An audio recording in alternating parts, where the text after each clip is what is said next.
పాలించవలసినటువంటి రాజు గత కాలంలో, రాజుల కాలంలో ప్రజల్ని పోషించాల్సినటువంటి బాధ్యత, రక్షించాల్సినటువంటి బాధ్యత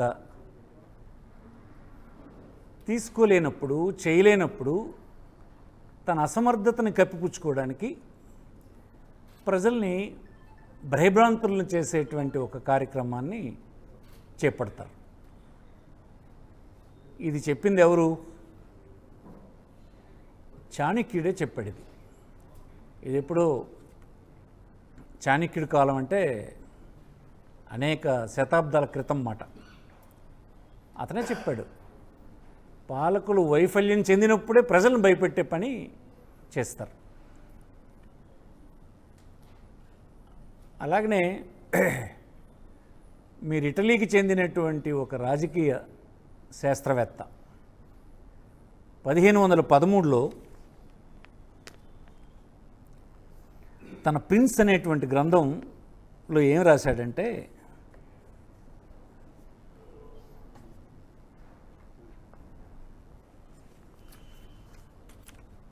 ఎప్పుడైతే పాలకులు ఫెయిల్ అయిపోతారో, ఫెయిల్ అయినప్పుడే వారు అసంబంధమైనటువంటి విషయాల్ని, అసత్యమైనటువంటి విషయాల్ని చెప్పి ప్రజల్ని దృష్టి మరల్చేటువంటి పని చేయాలి అన్నది, చేస్తుంటారన్నది అతను చెప్పినటువంటి మాట. అంటే ఇది చాలా పురాతనమైన కాలం నుంచి ఉన్నటువంటి స్ట్రాటజీ, పాలకుల్లో ఉన్నటువంటి స్ట్రాటజీ. అనేక శతాబ్దాల క్రితం మాట. అది గ్రంథాల్లో ఎస్టాబ్లిష్ అయినటువంటి స్ట్రాటజీ ఇది. నేడు మన రాష్ట్రంలో 2024లో అధికారంలోకి వచ్చినటువంటి తెలుగుదేశం ప్రభుత్వం వారు ప్రజలకు అనేకమైనటువంటి మాటలు చెప్పారు. ఒకటి, ప్రజల సంపదని వృద్ధి చేస్తాను, నా దగ్గర స్ట్రాటజీ ఉందని చెప్పారు. దానివల్ల ప్రజల జీవన ప్రమాణాలు పెరుగుతాయని అతను నమ్మబలికాడు. ఇది నా ఒకడికే తెలుసు, ఇతరులు ఎవరు చేయలేరు, ఇది నా అనుభవం అలాంటిది, నా వలన రాష్ట్ర ప్రజల తాలూకా బాగోగులన్నీ మెరుగుపడతాయి అన్నటువంటి మాట ఆయన చెప్పడం జరిగింది. చెప్పినప్పుడు ప్రజలు అది నమ్మారు. అతనికి కొంత అనుభవం ఉంది కనుక, సరే అనుభవం ద్వారా ఇంతకుండా మెరుగైనటువంటి పాలన లభిస్తుంది, రాష్ట్రానికి సంపద వస్తుంది, జీవన ప్రమాణాలు ప్రజలు పెరిగే అవకాశం ఉంది అంచేత అతనికి అధికారం ఇవ్వడం జరిగింది. అధికారం మామూలు అధికారం ఇచ్చారా? 164 సీట్లు అనుకుంటాను సుమారుగా అతనితో కూటమి పార్టీలకి కల్పించినటువంటిది. 175లో 164 సీట్లు. మనం కానీ, చంద్రబాబు నాయుడు గారు కానీ, ఆ పార్టీకి చెందినటువంటి లెజిస్లేటర్స్ కానీ ఏ దృష్టితో చూడాలి? 164 సీట్లు వచ్చినాయి 175లో అంటే దేన్ని చూసి ఇచ్చారు? నువ్వు చెప్పినటువంటి సంపద, నువ్వు చెప్పినటువంటి జీవన ప్రమాణాలు, నువ్వు చేయబోతున్నటువంటి అభివృద్ధి, నువ్వేమైతే మాటలు చెప్పావో ఆ మాటలకి వారు ఇచ్చారు. అలా కదా చూస్తారు ఎవరైనా ఎన్నికల్లో.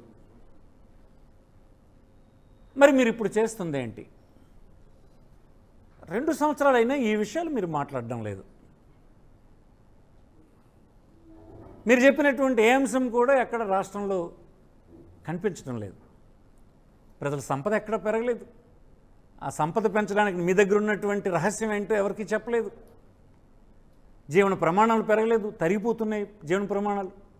స్కూల్కి వెళ్ళిన పిల్లలు స్కూల్ మానేస్తున్నారు, పనికి పోయేటువంటి వాళ్ళు పనిలే దొరక్క పరిస్థితి వచ్చినాయి, ఆహార వస్తువులన్నీ ధరలు పెరిగిపోయినాయి, రైతులు ఎరువుల కోసం కొట్టుకుంటున్నారు, పండినటువంటి గింజలు నువ్వు ప్రకటించినటువంటి ధరకు కూడా కొనే పరిస్థితి, మీ ప్రభుత్వం ప్రకటించిన ధరకు కూడా కొనే పరిస్థితి లేదు. ఆరోగ్యశ్రీ అనే పేరు తీసేసి ఆ పథకాన్ని ఎత్తేసినట్టుగానే ప్రస్తుతానికి ఉంది. ఈ సామాన్యమైన కుటుంబాల ఆర్థిక స్థితి అంతా దిగజారిపోతుంది. హాస్పిటల్లో కొల్లగొట్టేస్తున్నారు వాళ్ళని. చూస్తే పరిస్థితులు దానికి భిన్నంగా ఉన్నాయి. మీరా ఏం చెప్పారు? సంపద నేను సృష్టిస్తాను, నా దగ్గర ఒక సీక్రెట్ ఉంది, నాకే తెలుసు, నాకు అధికారం ఇవ్వండి అని చెప్పావు. దానికి 164 సీట్లు ఇచ్చారు నీకు. ఇది ఒక వ్యక్తి మీద సాధించడానికో, ఒక వ్యక్తి గురించి ప్రజలకు చెప్పడానికో కాదు కదా. అతను క్రిమినల్ అని, అతని వలన ప్రమాదం అని వాటికి నీకు ఓట్లు వేయలేదు. మళ్ళీ మళ్ళీ చెప్తున్నాను, మీకు ఓట్లు వేసింది మీరు సంపద సృష్టిస్తానంటే వేశారు. ప్రజల జీవన ప్రమాణాలు పెరుగుతాయనంటే చెప్పారు. అంటే మేము ఇచ్చినటువంటి ఆనాడు మేము ప్రభుత్వంలో ఉన్నప్పుడు ఇచ్చినటువంటి ప్రతి ఆర్థిక సహాయాన్ని రెట్టింపు చేస్తానని మీరు చెప్తే వేశారు. అనేక మంది నిరుద్యోగులకి ఉద్యోగ అవకాశాలు కలుగుతాయంటే వేశారు. రైతులకు నేను బ్రహ్మాండమైనట్టు గిట్టుబాటు ధరలు ఇస్తానంటే నీకు ఓటేశారు. మరి నువ్వు ఇప్పుడు ఏం చేస్తున్నావు? నువ్వు ఇప్పుడు రోజు చెప్తుంది ఏంటి? జగన్మోహన్ రెడ్డి క్రిమినల్, రాయలసీమలోన ఈ యాక్టివిటీ ఉంది, అందుకోసం ఆ పార్టీకి ఓటేయండి అని 2 సంవత్సరాల తర్వాత చెప్తున్నావు. నువ్వు చెప్పాల్సిందేదా? అధికారంలోకి రావడానికి మొదట నువ్వు చెప్పినటువంటి మాటలన్నీ చెప్పి 2 సంవత్సరాలు అధికారం అయిపోయిన తర్వాత నువ్వు చెప్తుంది ఒక వ్యక్తిని చూపించి ఆ వ్యక్తి పట్ల వ్యతిరేకత మీ అందరూ పెంచుకోండి, మళ్ళీ నాకు అధికారం ఇవ్వండి అని ఇప్పటి నుంచి నువ్వు స్టార్ట్ చేసావు. అంటే నేను ముందు చెప్పినటువంటి మావిగన్ అనేటువంటి, మావిగన్ కాదు, ఇక్కడ ఉన్నటువంటి శాస్త్రజ్ఞుడు చెప్పాడు, ఇటలీకి చెందిన శాస్త్రజ్ఞుడు ఏదైతే చెప్పాడో మాకియావెల్లి ఇతని పేరు 1513లోనే చెప్పాడు. అతను చెప్పినట్టుగా నువ్వు స్ట్రాటజీని మార్చేసావు. ఆ స్ట్రాటజీని ఉపయోగిస్తున్నావు నువ్వు. ఈ స్ట్రాటజీలో రోజు అతను వాళ్ళ కుటుంబం ఇలాంటిది, రాయలసీమ ఇలాంటిది, ఇదంతా రక్తం, గొడ్డలి, కత్తి, బాకులు, హత్యలు అంటున్నాడు. నిజానికి ఇప్పుడు అది ఉందా? రాయలసీమ ప్రాంతంలో అది ఎప్పుడో ముగిసిపోయిన అధ్యాయం. అది రాజశేఖర రెడ్డి కాలంలోనే ఫ్యాక్షనిస్టులందరినీ ఒక చోట చేర్చి అందరినీ కన్విన్స్ చేసి ఆ ప్రాంతంలోనే ఫ్యాక్షనిజం అనేది లేకుండా చేసినటువంటి గొప్ప నాయకుడు రాజశేఖర రెడ్డి. తను నష్టపోయినా కూడా క్షమించే గుణం ఉన్నవాడు కనుక ఆనాడే ఫ్యాక్షనిజం రాయలసీమలో పోయింది.